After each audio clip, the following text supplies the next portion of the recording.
Bonsoir mesdames et messieurs, chers téléspectateurs d'Africable Télévision, la chaîne du continent. Et je suis très heureux de vous retrouver comme tous les vendredis soirs pour à votre avis. Et je vous remercie pour votre fidélité. Ce soir, je vous invite à discuter du sujet de nos différentes exaspérations. De quoi avons-nous marre que nous soyons à Libreville, à Kinshasa, à Kigali, à Bamako, à Djamena ou à Niamey? De quoi avons-nous marre? Nous, citoyens, nous, jeunes, nous, femmes, nous, hommes. Voilà la question que ce soir, je voudrais que nous discutions avec nos invités. Robert Adama Dissa, qui est sociologue. Fabou Kanté, qui est chef d'entreprise. Mais il nous dira, au-delà d'être chef d'entreprise, ce qu'il est. Et puis Rasbat, qu'on ne présente pas. Je dirais de la société civile. Voilà, mais vous nous expliquerez aussi. Merci bien.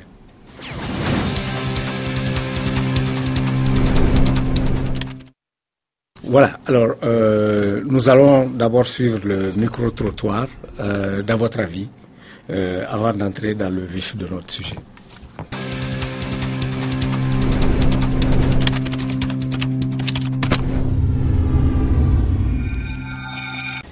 Il y en a marre de la classe politique et de l'inconséquence de la jeunesse qui n'arrive pas à prendre conscience que nous constituons la majorité en Afrique et que nous devons nous unir pour faire entrave à cette classe politique qui nous utilise comme bétail électoral et ou chair à canon. Il faut comprendre qu'en réalité, ce n'est pas les moyens qui font la politique. Il faut prendre conscience et se dire qu'en tant que jeunes, nous avons un devoir historique de combat. Ce devoir historique va faire en sorte que nous allons nous organiser. Aujourd'hui, c'est très facile pour des jeunes dans une communauté, dans une commune, de s'organiser, aller arracher ne serait-ce que leur commune, être maire de leur localité.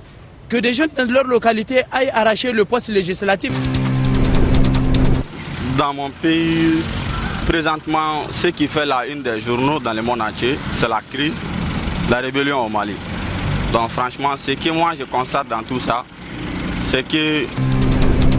Je vais lancer un appel à nos dirigeants africains en général et surtout nos dirigeants nigériens en particulier, et de faire preuve de bon sens, preuve de cohésion sociale pour développer notre pays et pour avancer notre pays qui est le Niger. Et du côté social, je vais m'exprimer sur le problème de la méningite qui est en train de faire des ravages dans le pays. Le Malien est trop politisé.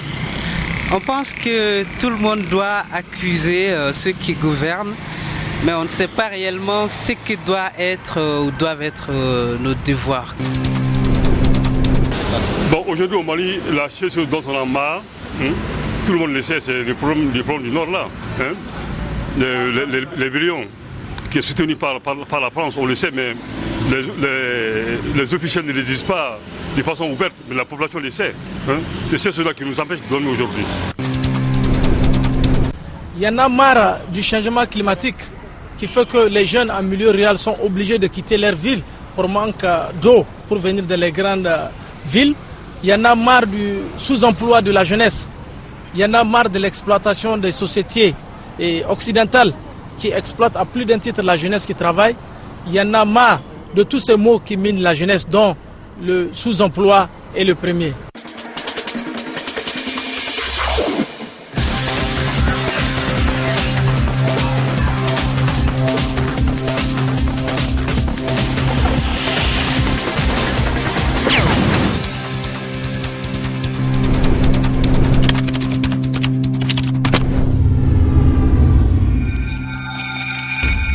Rasbat, oui. Qui êtes-vous? Je suis un Rasta. quelqu'un qui... Vous n'avez pas de dreadlocks? Non, le Rasta c'est dans la tête, c'est pas sur la tête. Ah. Parce que Rasta, je vous l'apprends, c'est le nom à l'état civil d'Haïlé Sélassié, l'empereur d'Éthiopie. C'est lui qui à sa naissance a été baptisé Tafari Makonnen. Et en amharique, le roi, le chef, le guide, c'est le mot Ras. Ras, ça veut dire le chef, le guide, la lumière. Donc, ayant été investi à diriger ce pays, il a reçu de Dieu la mission de conduire ce pays vers le bonheur. Donc, c'est cette mission qui s'appelle en amharique Ras. Donc, il a reçu le titre Ras Tafari. Donc, c'est sa vision de rassembler tout le monde à l'intérieur d'Éthiopie, au-delà d'Éthiopie, de toute l'Afrique. C'est l'un des pères fondateurs de l'OIA. Sa vision de pouvoir moraliser les hommes sur la base des préceptes du Coran, de l'Injili, de la Bible, le Taurat, des livres révélés de Dieu de Moïse, parce qu'il est le 225e descendant de l'union du roi Salomon et de la reine de Shaba. Sa vision de faire du monde un monde d'égalité, de justice, de paix et d'amour a été la quintessence de son discours à la création des Nations Unies en 1948. Donc c'est de cet esprit que je me réclame. Donc je suis un rastafarien, comme il y a des sankaristes, comme il y a des shinkantaïsmes. Donc voilà, c'est Haïlé Sélassié que tout le monde connaît, mais dont beaucoup ignorent que c'est lui qui est Rastafari à l'état civil. Merci Rasbat. Fabou Kanté, je vous ai présenté comme chef d'entreprise, mais vous n'êtes pas que chef d'entreprise et vous n'êtes pas sur ce plateau à ce titre-là. Qui êtes-vous donc? Alors, donc, au-delà du fait que je sois chef d'entreprise, je me réclame de la société civile. De la société civile, parce que je suis un des animateurs d'une association des mouvements de la société civile dénommée CPM, la Coalition Patriotique pour le Mali, qui a été présidée par le feu professeur Diala Konaté, qui n'est plus de ce monde, et aussi membre d'une plateforme d'organisation de la société civile du réseau Djokoni Maya, au sein de laquelle... Djokoni Maya, ça veut dire quoi? C'est pour, parce que vous savez, nous sommes panafricains et panamondiaux. Parfaitement. Dites à nos téléspectateurs qui ne sont pas maliens ce que cela signifie. Djokoni Maya, en termes de façon brève et synthétique, c'est les valeurs cardinales de la culture, c'est-à-dire en termes de bon comportement, en termes d'attitude morale, de bonne attitude morale pour être un bon modèle de conduite, n'est-ce pas, dans la société. On peut résumer, n'est-ce pas, Djokoni Maya comme cela. C'est une association, une plateforme d'organisation de la société civile.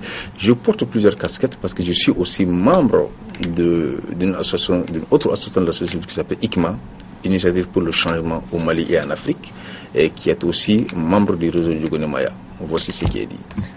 Merci bien. Monsieur Robert Dissa, vous êtes sociologue. Donc, il n'est pas question de... Alors, donc je reste avec vous, Monsieur Dissa.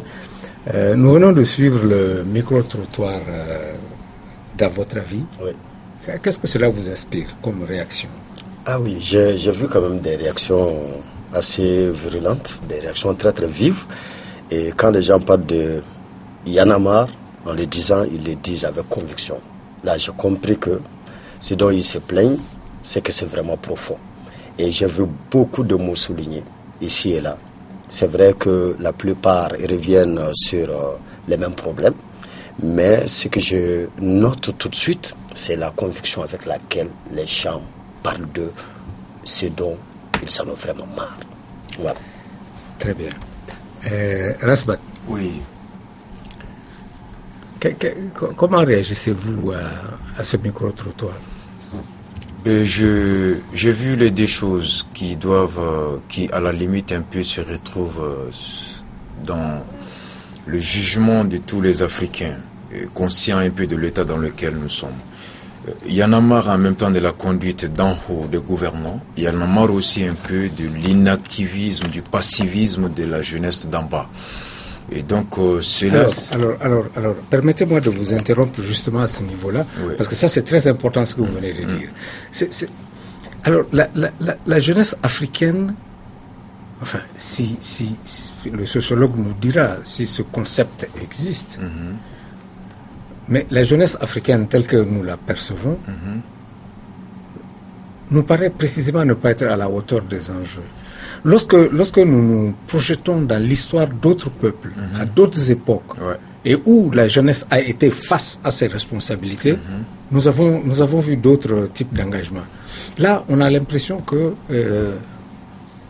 la jeunesse, ailleurs où elle a pu jouer son rôle, parce qu'elle a eu la chance dans ces contrées-là... Enfin, elle a eu la chance. Est-ce qu'elle n'a pas créé les conditions? Parce que moi, je n'aime pas le mot chance. Mais oui. Est-ce que ce ne sont pas des conditions qui ont été créées objectivement? Vous comprendrez tout de suite pourquoi j'utilise les mots chance, parce que quand on se lève sans direction, sans un leader, ça devient une foule et ça n'a pas d'issue.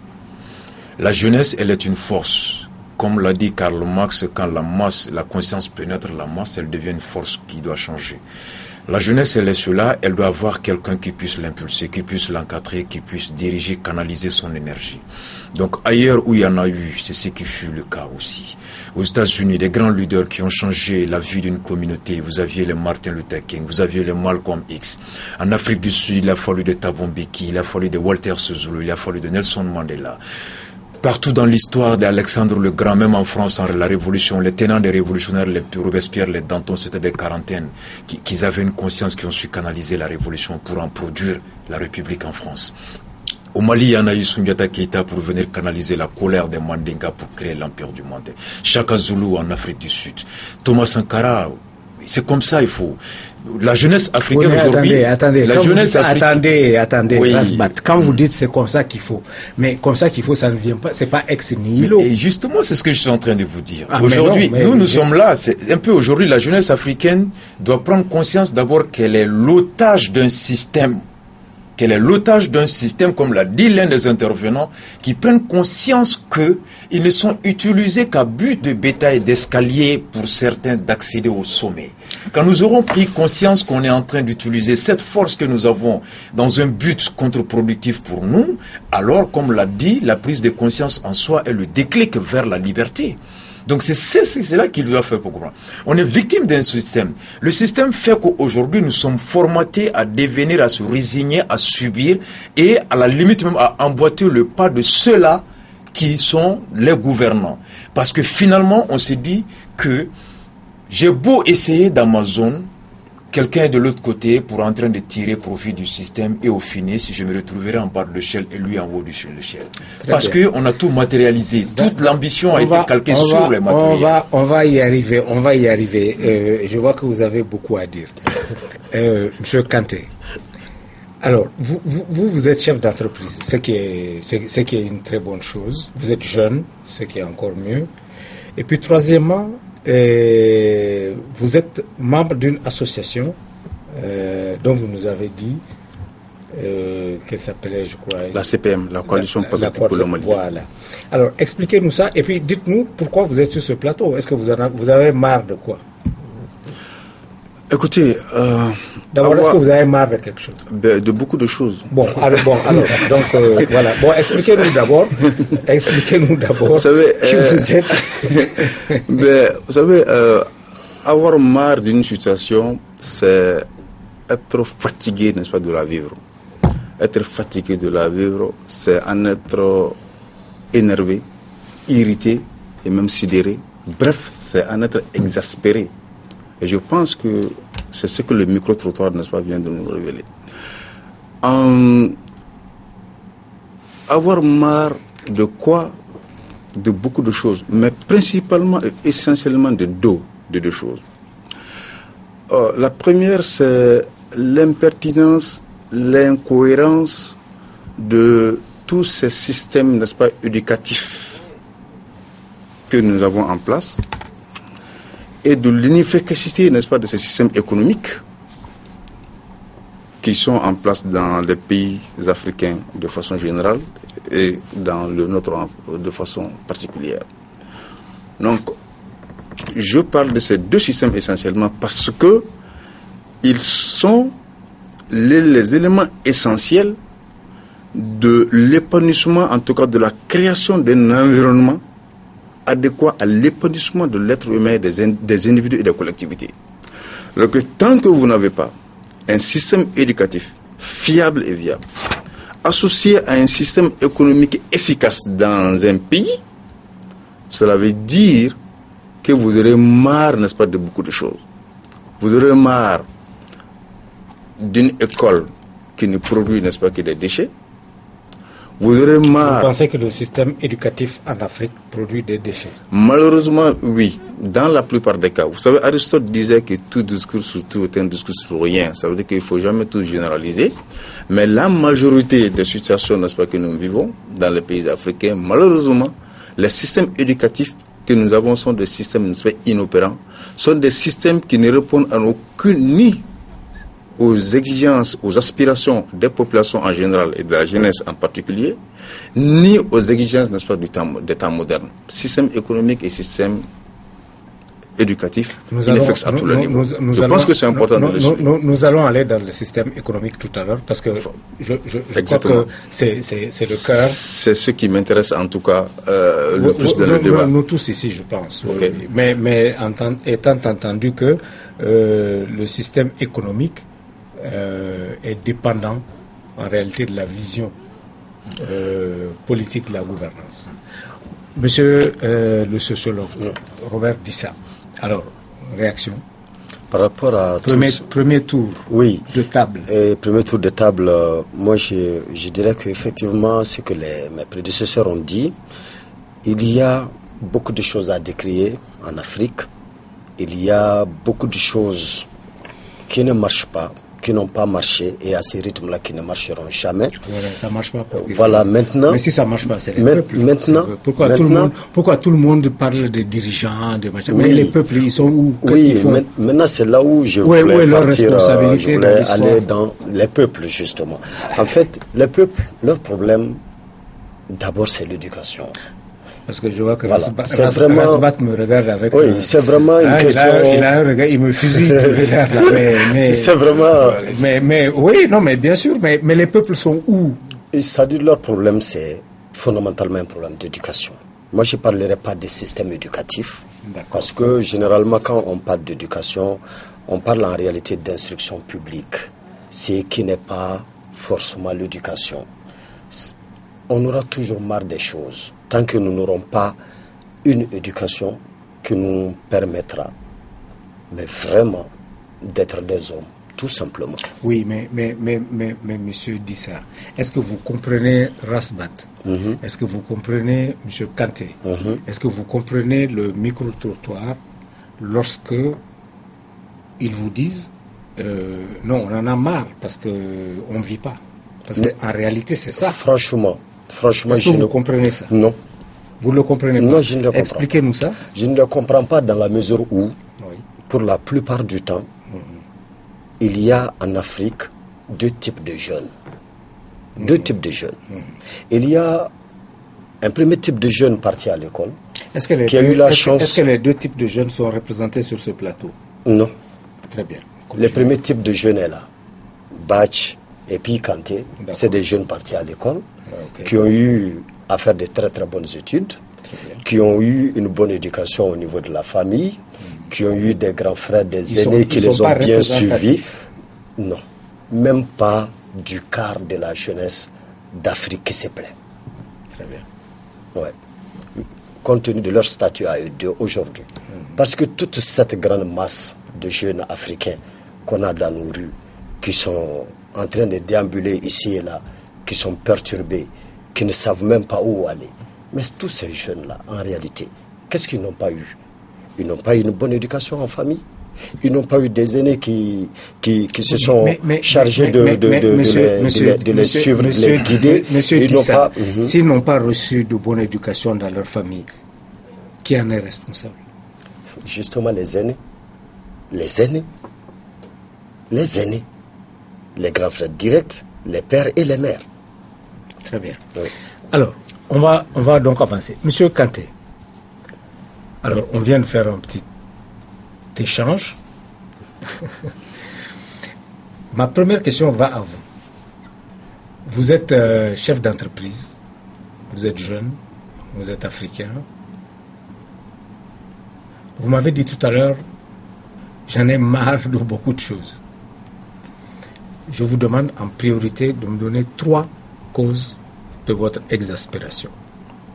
Merci beaucoup. Vous savez, l'expression de mon exaspération à moi doit s'inscrire dans ma vision, n'est-ce pas, que j'ai du développement tout court. Parce que je pense que lorsque vous parlez de l'organisation, lorsque vous parlez de la structure, n'est-ce pas, des sociétés des pays, lorsque vous parlez, n'est-ce pas, des questions d'épanouissement, c'est la question du développement, n'est-ce pas, qui est visée en priorité. C'est pourquoi ce que je suis en train de dire doit s'inscrire dans ce sens. À mon avis, le débat que nous faisons, les micro-trottoirs par-ci par-là, tout cela, n'est-ce pas, pose la question du développement au fond, que vous soyez chef d'entreprise, que vous soyez dans une organisation de la société civile, que vous soyez membre d'un parti politique, quel que soit votre statut, moi je pense que le but noble recherché par chaque collectivité, par chaque être humain, c'est de se développer. Maintenant, lorsqu'on parle de développement, exactement. Mais ça veut dire quoi? C'est quoi c'est ce concept-là que je vais définir. Pour mon cousin qui est à 1500 km du premier poste de santé familiale. Ok. Alors, ça veut dire quoi pour lui le développement? D'abord, ce mot-là signifie quoi? Nous convenons ensemble que le développement a d'abord n'est-ce pas, un caractère relatif. C'est-à-dire que ce qui est développement pour vous ne l'est pas forcément pour moi. Ce qui est développement pour un pays ne l'est pas forcément pour l'autre. Mais cependant, il y a quand même des schémas, des principes universels qui sont arrêtés, qui sont connus pour être des indicateurs, n'est-ce pas, du développement. Je préfère rester généraliste dans ce sens-là. Quoi, par exemple? Deux choses, je l'ai dit à l'entame de mon propos. C'est le système éducatif. Je maintiens mon appellation de système éducatif pour des raisons que je vais évoquer. Et le système, n'est-ce pas, économique. Pourquoi le système éducatif? Parce que l'un des indicateurs, en tout cas l'un des instruments, l'un des outils utilisés par les gouvernants, par ceux qui dirigent, n'est-ce pas, nos États, c'est de faire en sorte qu'ils mettent en place des stratégies nationales qui puissent permettre la vulgarisation du savoir, du savoir-faire et du savoir-être au sein des populations. Premier principe. Je parle des règles de développement. Exactement quand le chimiste vous dit qu'en associant deux molécules d'hydrogène à une molécule d'oxygène, vous obtenez de l'eau dans les conditions normales de température, donc c'est les règles. Le développement aussi a des règles, et ce sont ces règles-là, de ces règles-là dont je vous parle. Première règle que j'ai évoquée. Et seconde règle, la mise en place, n'est-ce pas, du système économique efficace, qui se traduit par quoi? C'est-à-dire que de la mise en œuvre d'une stratégie économique qui permette, la création de la richesse. Je vais revenir en tant que chef d'entreprise. Secondo, de la rétention de la richesse. Et troisièmement, de la redistribution de la richesse au sein des populations. Bien sûr, les différentes entités qui interviennent à ces niveaux-là sont différents. Lorsque vous prenez le circuit économique classique, on sait qu'il y a 4 entités qui interviennent. 1, vous avez l'État. 2, vous avez les familles, les foyers. 3, vous avez les entreprises. Et 4, n'est-ce pas, vous avez ce qu'on appelle les institutions financières et bancaires. Et chacune de ces entités a des principes, a des exigences. On ne va pas revenir, n'est-ce pas, sur cela. Oui, mais vous avez marre de quoi? Justement, sur le plan strictement économique, en tant que chef d'entreprise, moi j'en ai vraiment marre de ces institutions financières et bancaires des pays africains qui ne... Lesquelles? Les banques. Oui, mais lesquelles? Les banques, au Mali, je pense qu'il y a quand même 14 ou 15 banques. On ne parle pas du Mali. En Afrique, il y a quand même la provision, n'est-ce pas, d'institutions financières et bancaires partout, les banques, n'est-ce pas, les microfinances, c'est partout. Et vous, vous avez marre? Nous avons marre du fait, n'est-ce pas, qu'ils ne jouent pas leur rôle en termes économiquement, qui est essentiellement le financement, n'est-ce pas, de l'économie, à savoir l'injection de la monnaie au sein des entreprises pour leur permettre de créer la richesse. Parce que, vous vous rappelez, j'ai parlé de création de richesse, de rétention et de redistribution. Donc, au niveau de l'entreprise, nous parlons surtout de création. Très bien. Ça, c'est important. On en a marre. Moi, j'en ai marre en tant que chef d'entreprise, puisque je parle sur cette casquette ici. J'en ai marre, n'est-ce pas, du fait que les institutions financières et bancaires ne jouent pas leur rôle d'accompagnement, n'est-ce pas, des entreprises, surtout des petites et moyennes entreprises en plus. Merci, M. Kanté. Alors, Robert dit ça. Oui. Voilà, donc vous venez d'entendre un jeune africain chef d'entreprise. qui a dit l'objet de son exaspération. Mais si je le renvoie au micro-trottoir que nous avons suivi, il percute en même temps l'exaspération de quelqu'un qui parlait du Niger, je crois. Du sous-emploi. Du sous-emploi. Oui. Exactement. C'est là où je voulais en venir. Donc c'est un autre jeune qui dit nous en avons marre du sous-emploi, nous en avons marre du fait que nos gouvernances n'arrivent pas à régler ce problème-là. Ouais. Rapportez à ce que dit M. Kanté.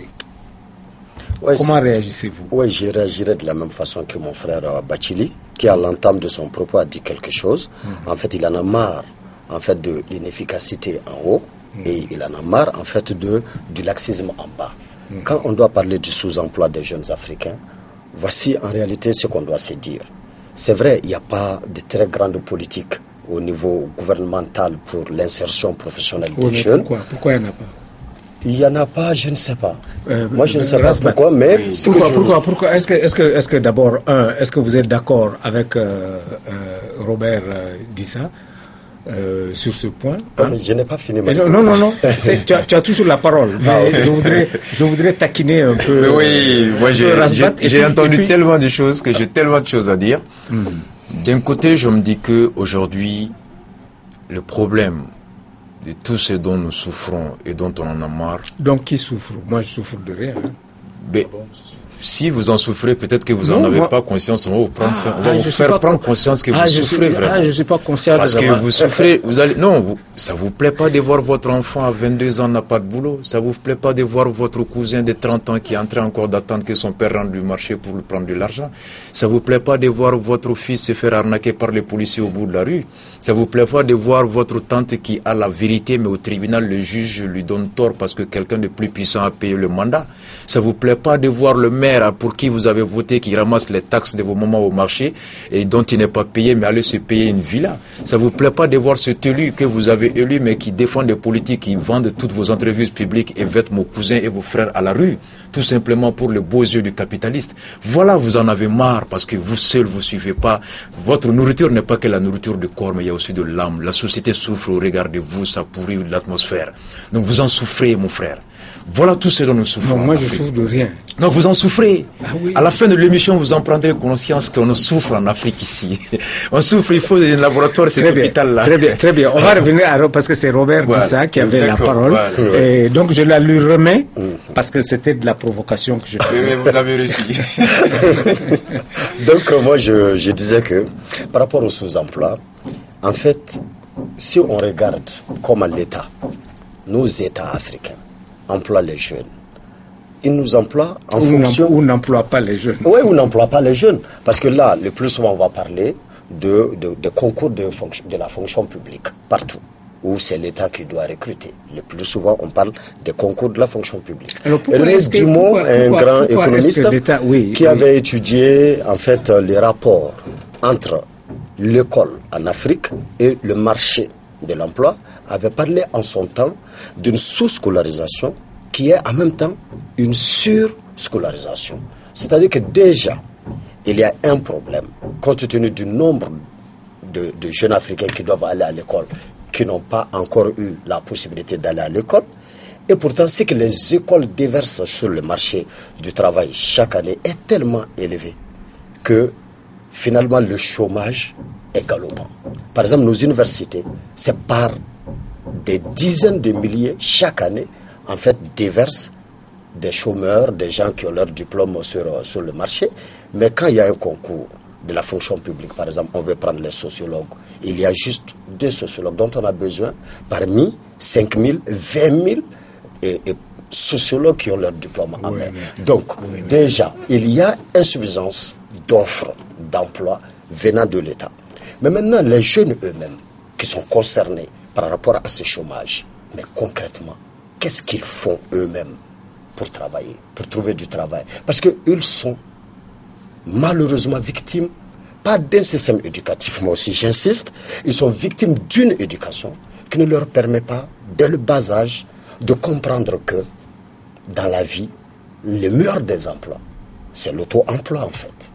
De ne rien attendre de qui que ce soit. Si on est réellement bien formé, moi je ne peux plus comprendre le chômage de qui que ce soit. Alors, je vais juste dire une chose avant de vous donner la parole, Monsieur Kanté. Répondant partiellement à Monsieur Robert Dissa. Vous savez, moi je reçois, peut-être par semaine, je reçois 3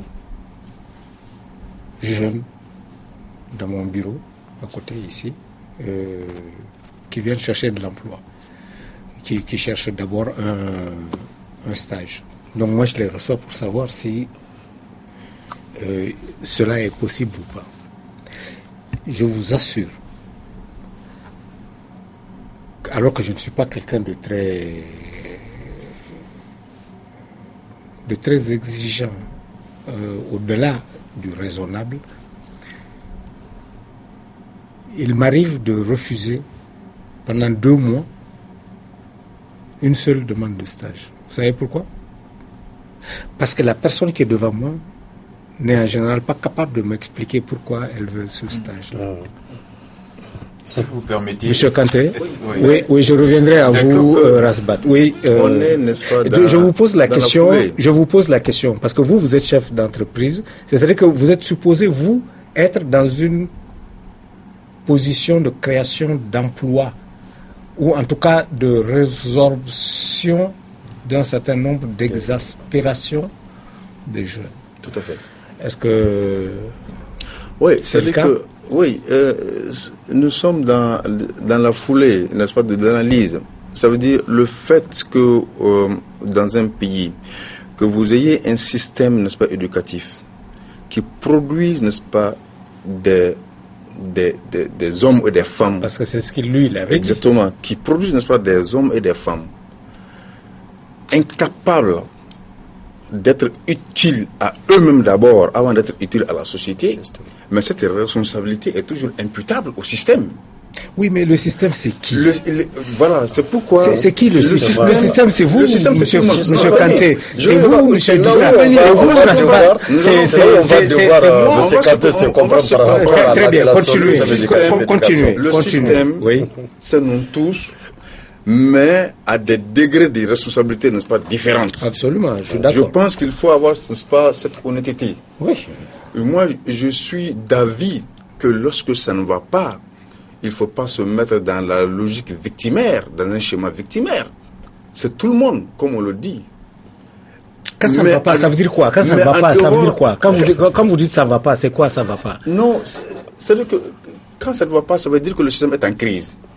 Mais c'est quoi le système? Mais le système, c'est quoi? Je veux venir, s'il vous plaît. C'est-à-dire que le système, c'est nous tous. Mais comme je le dis, à des degrés de ressorts différents. Je vais un peu expliquer. Lorsque vous prenez l'organisation et le fonctionnement d'un État, nous savons que c'est le gouvernement qui est quand même l'instance d'exécution des politiques nationales, qui a d'abord pour mission de créer, comme je le dis, l'environnement nécessaire à l'épanouissement, n'est-ce pas? On est d'accord. La politique éducative d'un pays relève d'abord du gouvernement. Donc, lorsqu'il y a échec à ce niveau, avant de situer les responsabilités, n'est-ce pas, au niveau de la base, au niveau de nous tous, on commence d'abord par indexer l'État.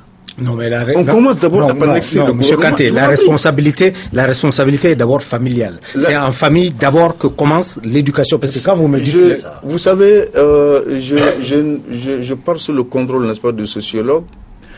La famille, c'est le lieu d'appartenance, n'est-ce pas, de l'être humain. Je suis d'accord avec vous que les notions d'éducation, même d'instruction, commencent d'abord dans la famille. C'est ce qu'on appelle, ça donne... Je veux finir. Oui. L'éducation... Oui, vous avez la parole tout à l'heure. Le temps que M. Kanté termine, oui. Je vais être très précis et très clair. Oui. Je dis que la famille étant considérée comme le noyau de la société, il est vraiment normal d'affirmer, et j'en suis convaincu, que l'éducation, c'est d'abord, n'est-ce pas, la famille en tant que lieu d'appartenance. Bien sûr, la suite le suivi ou bien de cette éducation en dehors de la famille pour atteindre d'autres objectifs peut relever, n'est-ce pas, d'autres entités comme l'État, qui est une entité extérieure à la famille, mais ça commence d'abord dans la famille. Mais moi, ce dont je suis en train de pointer le doigt, c'est-à-dire que dans un système économique formel, organisé, où les responsabilités sont situées, je dis bien que lorsque l'école produit des gens incapables d'être utiles à eux-mêmes et aux autres, cette première responsabilité est imputable d'abord à l'État. Très bien. Je suis formel là-dessus. Je suis d'accord. Et j'attends peut-être. Je suis d'accord. Et puis, mais on va donner la parole parce que Rasbat ne semblait pas d'accord. Beaucoup, hein. Je pars de son dernier mot pour essayer de toucher un peu mon frère Robert. La famille n'est plus responsable parce qu'il y a longtemps qu'on a dépossédé la famille de sa mission d'éduquer. Mais qui a dépossédé? L'État l'a fait. Mais comment l'État? Non. J'arrive. Mais l'État vous a dépossédé de l'éducation de vos enfants? Bien sûr, j'arrive. Pourquoi? Quand vous posiez la question, le système, pourquoi?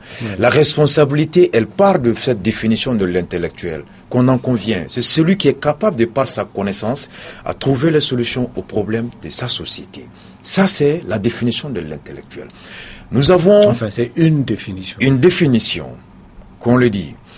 Nous avons accepté, sans réflexion, le mimétisme de gouvernance occidentale fondée sur la démocratie libérale qui marche avec le capital. Lorsque vous adoptez un mode de gouvernance calqué sur d'autres sociétés qui ont leur réalité... Lesquelles, par exemple? La société occidentale, l'Europe de l'Est, les États-Unis, qui ont pensé que la bonne gouvernance est celle qui doit être conduite par le marché, par le capital, que l'État se doit tout simplement de réguler le marché, de laisser le marché lui-même fixer le prix de la santé, de l'éducation, des biens de consommation. Oui, mais quelle alternative? J'arrive. C'est ce système-là. Est-ce qu'il y a un système alternatif? Mais évidemment, tous ces mêmes États ont commencé d'abord par un système qui reposait sur un État fort. La France, pendant 200 ans, s'est développée par un État fort qui impulsait toute l'économie. Il n'y a même pas 2 mois, ils viennent d'en adopter des lois qui vont à l'encontre de leur propre truc. Ça veut dire quoi? Il y a des secteurs stratégiques comme l'eau, la communication, les gaz. Personne désormais n'a la majorité des capitaux que l'État, parce que c'est à lui, à partir du conseil d'administration. Oui, mais pour revenir à l'Afrique. L'Afrique a imité ce système pour l'implanter dans un pays qui n'a de richesse que ce que Dieu lui a donné, avec un secteur primaire des paysans sous-formés, avec un secteur secondaire des commerçants moins intégrés et sans secteur tertiaire. Donc quand vous amenez un système qui doit reposer sur le marché, avec des commerçants sous-formés, vous ouvrez votre marché à ceux-là qui ont les capitaux et qui ont la connaissance. C'est pourquoi les bois, les pétroles, les carburants, les cotons, même la communication africaine aujourd'hui est exploitée par les capitalistes occidentaux. Vous avez marre de quoi? J'en ai marre aujourd'hui. J'en ai marre. Oui, t'en as marre. J'en ai marre de l'absence d'une conviction, c'est-à-dire que d'une politique gouvernance africaine conçue par les Africains, calqué sur la réalité de l'État et de la culture africaine, capable d'absorber et d'intégrer l'Africain. L'Africain ne se retrouve pas dans ce système-là.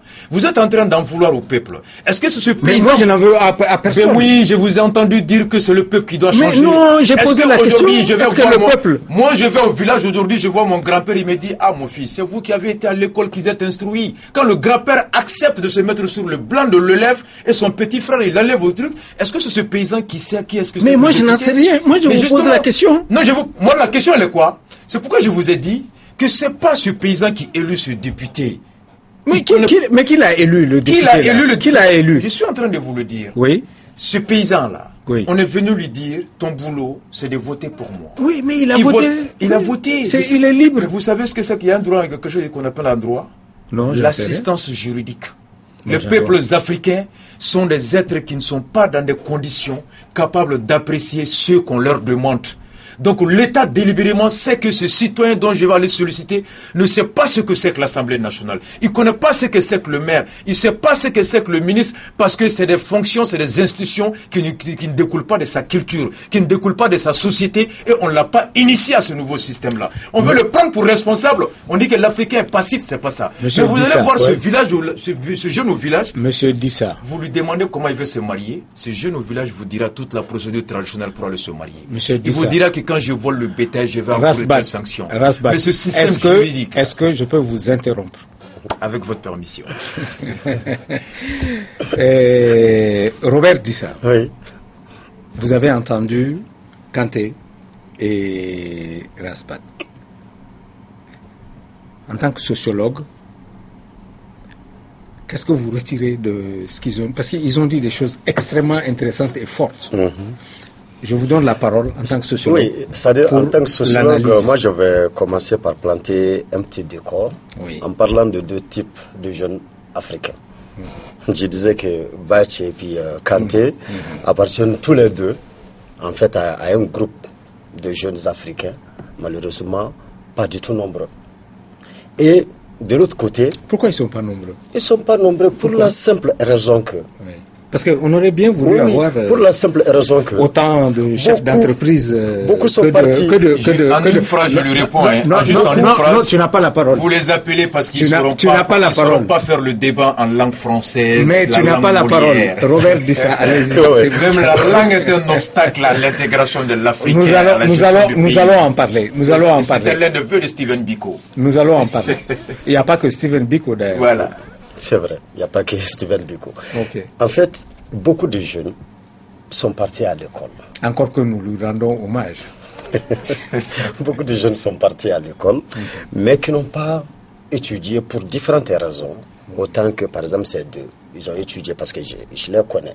On a été des élèves ensemble, des étudiants ensemble, très bien.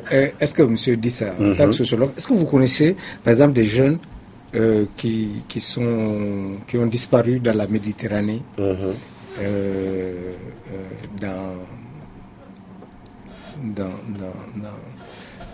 dans les opérations d'immigration illégale et clandestine J'en ai connu plein. Vous en avez connu? Oui, d'ailleurs, dans mon premier recueil de poèmes, en fait, le poème phare même... Est-ce que c'est parce qu'ils avaient marre ou quoi que ce soit? Ou sont-ils partis comme ça? Ah oui, ils en avaient marre. De quoi? Mais de beaucoup de choses, par exemple de l'indifférence ambiante. L'indifférence de qui? L'indifférence des chefs de l'indifférence du peuple. C'est là où je ne suis pas...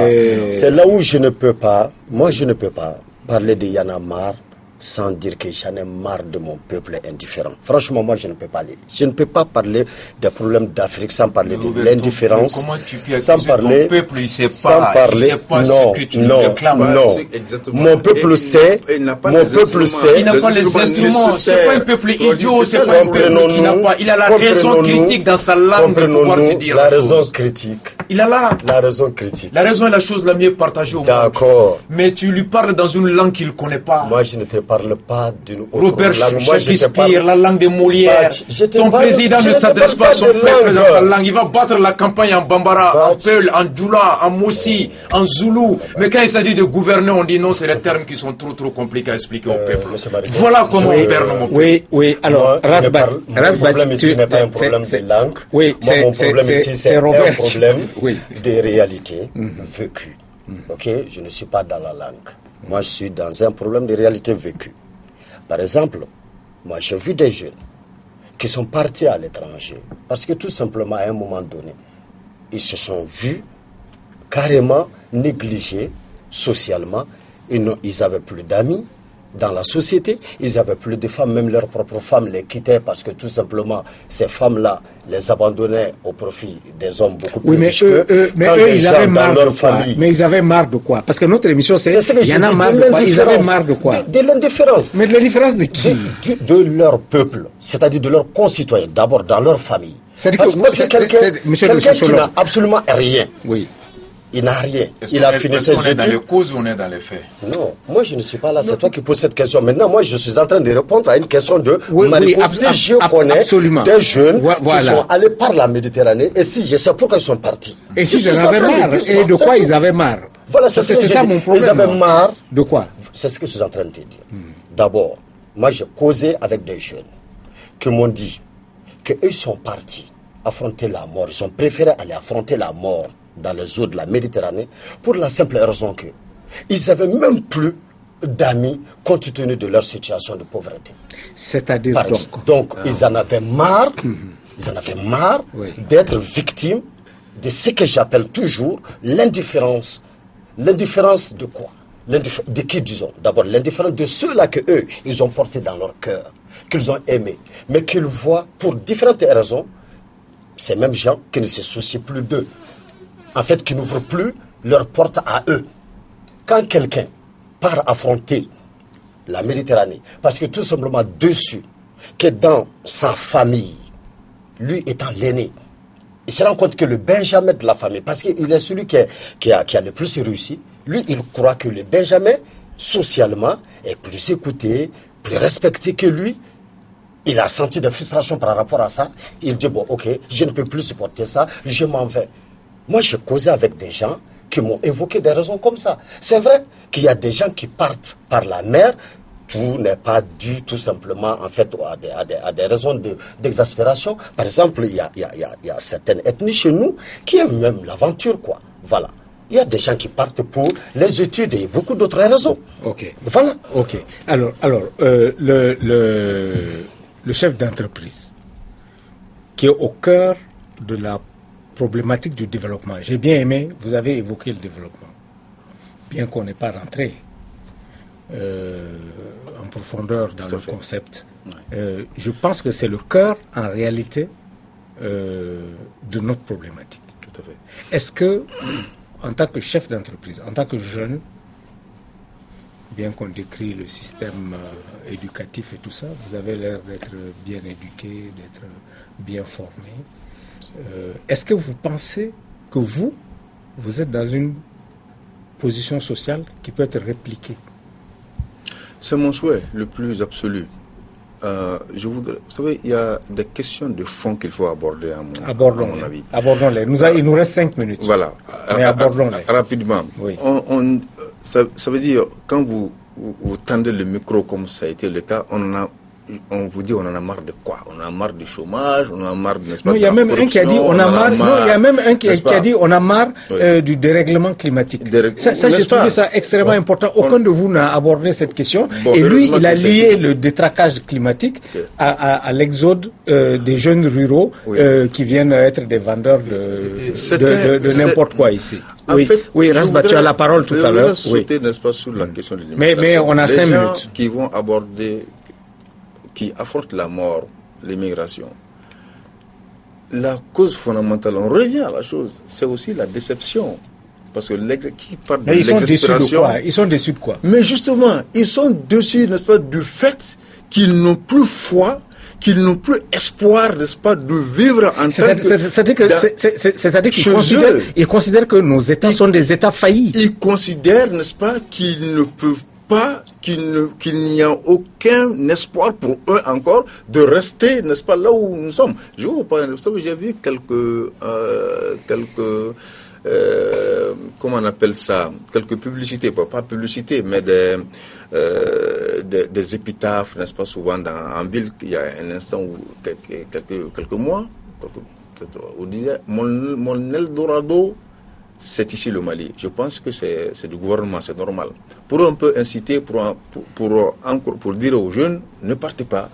Si vous voulez rester, c'est ici que vous devriez travailler. Oui, mais vous restez pour faire quoi? C'est la question fondamentale. Vous restez pour faire quoi? Pour boire du thé sous les arbres? Mais justement, c'est parce qu'il y a très peu de choses à faire, parce que les politiques locales, de façon générale, offre très peu d'espoir et très peu d'opportunités, n'est-ce pas, aux jeunes. Mais pourquoi? Mais cette question doit être posée à ceux qui animent, n'est-ce pas, mais la vous, gouvernance chef de notre d'entreprise, pays. vous embauchez combien de gens dans votre business? 15 personnes, n'est-ce pas, à temps complet et à temps partiel, sans aucun accompagnement, n'est-ce pas, depuis que je me suis installé, des institutions financières et bancaires, et qui n'est-ce pas, qui violent, n'est-ce pas, tous les principes de leur leur raison d'être dans un système économique. Ce n'est pas parce que je tire à boulet. Comme je le dis, je ne suis pas dans la victimisation. Quelqu'un a dit ici, c'est Robert qui l'a dit. Qu'est-ce que nous faisons en tant que jeunes si nous n'avons pas de travail? Mais je pense que je suis quand même l'incarnation de cela. Justement. Moi, je suis sorti de l'université. Je n'ai pas attendu. C'est la raison, M. Kanté, c'est la raison de votre présence. C'est la raison de votre présence. Mais justement, là où je veux venir, merci beaucoup. Mais là où je veux venir. Alors, voilà, et vous terminez là-dessus pour que... Rapidement. Mais là où je veux venir... Vous avez 10 secondes. Voilà, mais là où je veux venir... Oui. Mais je vous assure qu'il y a des centaines, n'est-ce pas, de milliers de jeunes comme moi, sinon meilleurs que moi, qui ont envie d'entreprendre, qui ont envie de faire quelque chose. Oui, mais pourquoi ils n'entreprennent pas? Parce qu'ils ne sont pas accompagnés. On ne peut pas esquiver la question de l'accompagnement. On ne peut pas créer une entreprise quand on n'est pas accompagné. C'est impossible. On va vous inviter. Non, c'est regrettable. On va vous inviter dans une autre émission. C'est regrettable. Il y a pas de problème. On va vous inviter dans une autre émission et vous allez expliquer aux jeunes Africains comment on peut promouvoir. Oui, c'est vraiment un thème si important et regrettable que le temps soit si court pour entrer dans le fond. Vous avez 2 minutes. D'accord. Sinon, c'est tellement... La question... Non, on va vous rappeler pour une autre émission. Voilà. Il y en a marre, comme l'a dit Robert. Il y en a marre de quoi? Mais vous en avez marre de quoi? Non, mais les faits, on les connaît, de l'inadéquation entre les formations et les marchés. Il y en a marre aussi. Mais pourquoi vous allez faire des études où il n'y a pas de début, il n'y a pas de débouché? Pourquoi? Justement. Mais ça, c'est pas l'État, c'est vous qui allez là. C'est ce que je suis en train de vous dire. Même quand vous avez votre enfant à l'école au bac, on lui donne une fiche à remplir de l'orientation. Vous savez, le système, il était quoi? Le système colonial est venu pour faire de l'Afrique un endroit pour pomper sans créer de marché d'absorption des choses. C'est ce qu'a compris les Modibo Keïta, les Kwame Nkrumah au lendemain des indépendances, qu'ils ont voulu mettre fin à ce capitalisme-là pour instaurer un socialisme qui allait mettre la société au-dessus de l'individu et dont le capital avait fait l'être roi. Mais ça a donné le massacre de Sankara. Excuse-moi, j'ai pas fini, c'est pas Sankara, je parlais de Sékou Touré. Oui, mais je parlais de Kwame Nkrumah, le socialisme Nkrumah et de Modibo Keïta. Oui. Après, qu'est-ce qui en est suivi? Il a été mis en place un État de pouvoir et non un état de droit. On a fait l'individu le roi dans la société. On a fait les villes, les paradis qui ressemblent en image à l'Occident. Pour s'habiller, être bien habillé, il faut porter des vêtements. Mais est-ce que vous Rasbat, vous allez dans des campagnes? Je vais beaucoup. Je suis en train de vous dire qu'on a formaté l'être humain. Que l'autre a dit, Aimé Césaire, les canons ont bloqué les forces, l'école a façonné l'Africain. On est Africain que de peau. Nous avons été faits pour servir de consommer les produits de l'Occident sans avoir la capacité d'en produire. Oui, mais c'est la faute de qui? Il n'y a pas d'usine à Ouagadougou. Mais c'est la faute de qui? C'est la faute à qui? C'est la faute à cela nous a acquis. Mais c'est vous, Monsieur, mais vous êtes des jeunes. C'est facile de m'accuser. Mais il n'y a pas deux fauteuils de président à Ouaga. Il n'y a pas deux fauteuils de président à Abidjan. Qui exploite l'eau d'Abidjan? C'est les Français qui exploitent la téléphonie. Mais pourquoi les Ivoiriens laissent les Français exploiter l'eau à Abidjan? Mais justement parce que a dit que les élites africaines de complicité avec le système mondial ont pris en otage le peuple africain. Mais c'est vous otages. Mais c'est vous l'élite. Mais on n'est pas l'élite. Mais vous n'êtes pas l'élite. Non, monsieur, je ne suis pas le maire. Je ne suis pas le député. C'est pas moi qui... Mais pourquoi vous vous présentez pas pour être maire ou député? Ben exactement, même le système m'empêche d'être maire. Mais comment ça? Mais parce qu'il me faudrait 10 4x4 pour pouvoir sillonner les Mali. Ça fait combien? 45 millions fois 10, ça fait combien? Vous pensez que je l'ai? Il vous parle des banques. La banque va me financer moyennant quoi? Moyennant une garantie hypothécaire. Pour déposer une garantie hypothécaire, il faut avoir un immeuble déjà. Donc vous avez marre de quoi? J'ai même pas de quoi à lever mais vous avez marre de quoi? J'en ai marre de mimétisme des dirigeants africains. J'en ai marre de la malhonnêteté des dirigeants africains de faire de l'Afrique un endroit pour pomper, aller se payer des comptes bancaires en Suisse, aller se soigner dans les hôpitaux en Europe, aller faire descendre leurs enfants en Europe pour qu'ils aient la nationalité occidentale et faire de l'Africain le mouton qui va servir à arranger leur vie. Voilà comment à Ouagadougou, vous avez des gens qui crèvent sous le soleil sur des vélos pendant que les dirigeants Ils ont tous la double nationalité, pendant qu'ils bradent les entreprises, les richesses aux entreprises occidentales. Voilà pourquoi j'en ai marre des Modou à Dakar, qui sont là à se suer sous le soleil. Pendant ce temps, qui exploite les richesses du Sénégal, c'est Maroc qui ramasse les ordures. Qui exploite là-bas, c'est Dubaï qui exploite les ports de Dakar. Qui exploite là-bas, c'est les amis proches du pouvoir qui se tapent les manches avec les Voilà, j'en ai marre d'être gabonais aujourd'hui. Pourquoi? Moins d'1 million d'habitants, voilà, le président est plus riche que le pays. Au Congo, qu'est-ce qu'il n'y a pas comme richesse au Congo? Mais qui est-ce qu'ils sont en train d'exploiter? Des entreprises belges, des entreprises de téléphones Nokia, occidentaux français. Qui est-ce qu'ils sont en train d'exploiter l'eau en Guinée? La Guinée, le château d'eau. Les gens se crèvent, il n'y a pas de courant là-bas. Qui pompe, qui pille là-bas? C'est les occidentaux qui sont en train de piller. Avec la complicité de qui? Avec la complicité de ce que France Fanon a appelé des peaux noires, masques blancs. Qui mange du pizza, qui mange de l'hamburger, qui boit de l'autre, qui ne regarde même pas la télé africaine. Il s'habille sous 45 degrés en veste et cravate pour paraître comme Pierre, comme Paul. C'est pas le paysan qui est au village qui est responsable. C'est son impôt pourtant qui sert à tout ça. Voilà de quoi nous sommes victimes. Merci Raspa. Merci beaucoup. Je pense qu'on est... Le dernier mot. Ouais. Malheureusement, nous sommes à la fin de l'émission. Moi, personnellement, je salue l'Afrique. L'Afrique des jeunes gens qui sont issus des milieux très défavorisés, qui arrivent à compter par exemple sur leur talent de footballeurs, qui jouent aujourd'hui dans les plus grands clubs du monde. Moi, je vois des Africains qui ont le talent d'être des grands chanteurs, qui arrivent à émerger sans avoir l'accompagnement de quelques gouvernements que ce soit.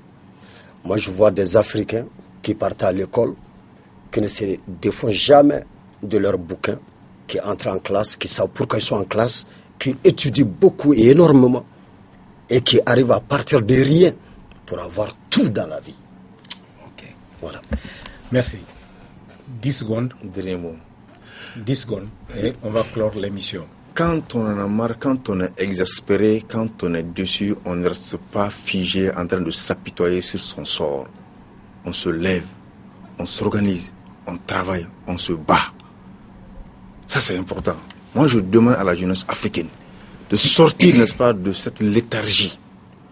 Malgré, c'est parce que c'est difficile, n'est-ce pas, qu'il faut affronter. Donc, moi, je demande ce cri de cœur que moi, je lance à la jeunesse africaine. De se lever, de se battre. La liberté est incompatible avec le repos, comme l'a dit Rousseau. Merci, M. Kanté. Merci. Rasbach. Et Bob Marley dit que you can fool some people sometimes, but you cannot fool all the people all the time. Now we see the light, we're going to stand up and fight. Yeah,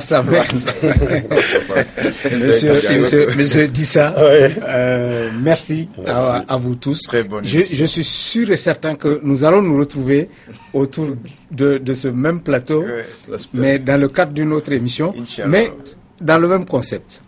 Je vous remercie. Merci et je suis sûr beaucoup. que les téléspectateurs d'Africa Télévision vous remercient tous pour votre excellente contribution à l'accroissement, à la consolidation et à la fortification de la conscience africaine. Et à vous aussi pour cette émission, elle est très de qualité. Merci. Bon courage à vous aussi. Merci. Courage, Merci. Mesdames et messieurs, vendredi prochain, je vous invite à discuter du sort des petites bonnes. Vous savez, les bonnes que nous avons à la maison. On en a toutes. C'est des petites filles en général qui sont là, qui agrémentent notre vie quotidienne, mais auxquelles nous ne faisons souvent pas attention, mais que parfois nous violentons de beaucoup de manières, mais qui sont au service aussi de nos enfants, de nos épouses. Voilà. Parlons de leur sort vendredi prochain, si vous le voulez bien. Et envoyez-nous vos observations, vos remarques sur cette problématique au 00223 44 20 80 80. Envoyez-nous vos SMS au 00223 74 22 51 73 et vos mails à votre avis @africabtelevision.com. Merci de nous faire confiance Prenez bien soin de vous-même et de ce que vous aimez. Et à vendredi.